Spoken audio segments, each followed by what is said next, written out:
On le regarde derrière. Jinx, As. Chat, assis.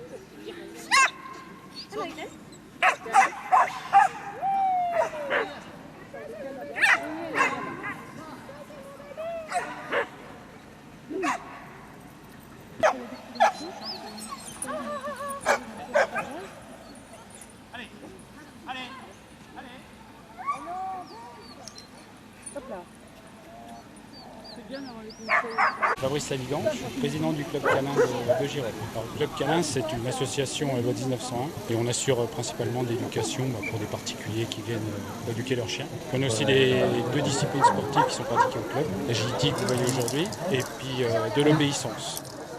Deux pour les deuxièmes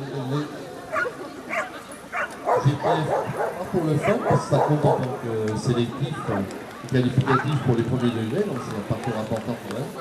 Quand vous voulez, 50 secondes de TPS.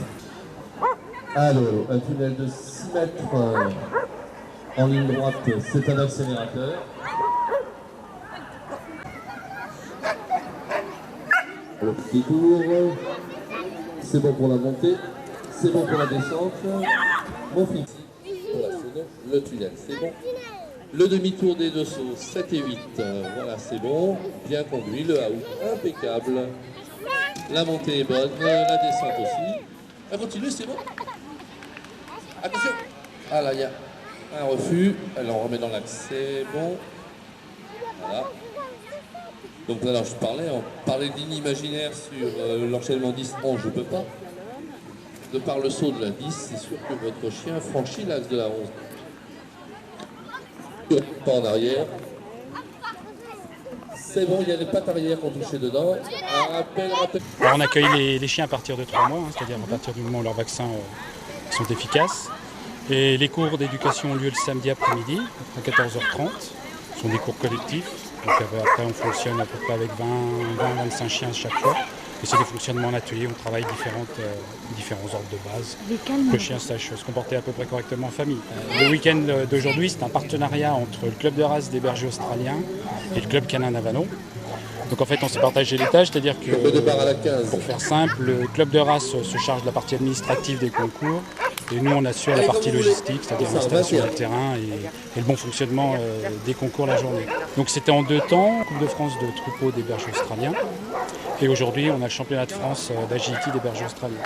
Et le but d'un week-end comme celui-ci, c'est d'essayer de montrer au public les capacités du berger australien au travail dans les différentes disciplines qu'il peut pratiquer. Aujourd'hui, ça représente à peu près une centaine de chiens. Hier, sur le troupeau, le concours, c'était à peu près 25 chiens. Et aujourd'hui, en parallèle de l'agility, on a toujours dans la partie troupeau des chiens qui vont passer des certificats d'aptitude naturelle. C'est-à-dire qu'on va vérifier que le chien a certaines aptitudes pour conduire des troupeaux. Donc on ne lui demande pas d'obéir, on regarde juste si naturellement il va s'intéresser, il va porter de l'intérêt et il va essayer avec le peu qu'il sait le faire, il va essayer de conduire un peu le troupeau.